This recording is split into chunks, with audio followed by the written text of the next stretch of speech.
हरियाणा में पंचायती राज संस्थाओं की जो अवधि थी वो 23 फरवरी 2021 को समाप्त हो चुकी है, 5 वर्ष की अवधि।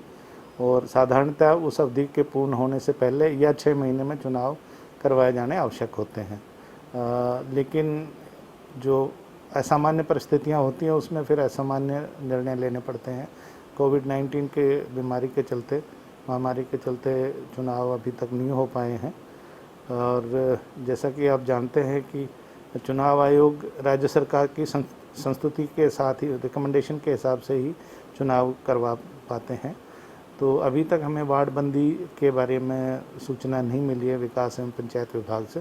तो जैसे ही हमें ये सूचना मिलेगी कि वार्ड बंदी का कार्य पूर्ण हो चुका है और हम आगे चुनाव का कार्यक्रम जारी कर सकते हैं, तो हम अपनी कार्रवाई शुरू कर देंगे। किस किस तरह की तैयारियां रहती है चुनाव आयोग की? जो देखिए, सबसे पहले तो विभाग का कार्य है कि वार्ड बंदी पूर्ण कर ली जाए।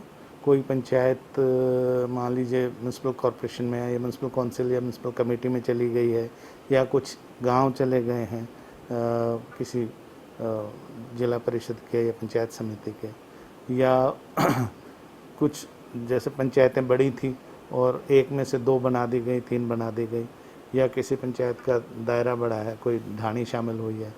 तो इस तरह से 107 के करीब पंचायतें नई बनी हैं। उनकी वार्डबंदी का कार्य पूर्ण होना था, तो उसके बारे में अभी सूचना नहीं आई है। तो एक तो वार्डबंदी का कार्य तो राज्य सरकार का कार्य है। अब जो चुनाव आयोग का काम है, हमारी तरफ से एक तो विभिन्न प्रकार के प्रोफॉर्मा हैं, फॉर्म्स हैं, वो सब प्रिंट कराने होते हैं, बैलेट पेपर प्रिंट कराने होते हैं, और वोटर लिस्ट जो है रिवाइज़ करनी होती है, इलेक्टोरल रोल रिवाइज़ करना होता है जिला प्रशासन की मदद से। और फिर हमें चुनाव का कार्यक्रम जारी करना होता है, जिसमें कि नॉमिनेशन इनवाइट करने की तारीख और फिर नॉमिनेशन की प्रक्रिया तो जो जिला में जो प्रिजाइडिंग अफसर होते हैं वो करते हैं। हमारा कार्य ये भी होता है कि चुनाव जो है फ्री एंड फेयर तरीके से हों, तो अनफेयर मीन्स ना हो, जो मॉडल गाइडलाइंस हैं वो उसमें लगें। जो मॉडल कोड ऑफ कंडक्ट है उन दिनों में सरकार कोई ऐसी स्कीमें या वो जारी ना करें ताकि जिससे मतदाता प्रभावित हो सके। और फिर जब चुनाव हो जाते हैं तो उसकी प्रॉपर मतगणना होके और उसका रिजल्ट डिक्लेयर करना, ये यहाँ तक चुनाव आयोग की जिम्मेवारी रहती है। ईवीएम की बात करें, ईवीएम की क्या स्थिति है अभी समय चुनाव? ईवीएम अनफॉर्चुनेटली हमें 75,000 ईवीएम्स अलॉट हुई थी, लेकिन तब हमारे यहाँ चुनाव नहीं हो रहे थे, तो भारतीय चुनाव आयोग ने बिहार राज्य को वो ईवीएम्स हमारी तरफ से वो अलॉट उनको कर दी और उनको कहा कि भाई 31 जुलाई तक आप ईवीएम हरियाणा को दे देंगे।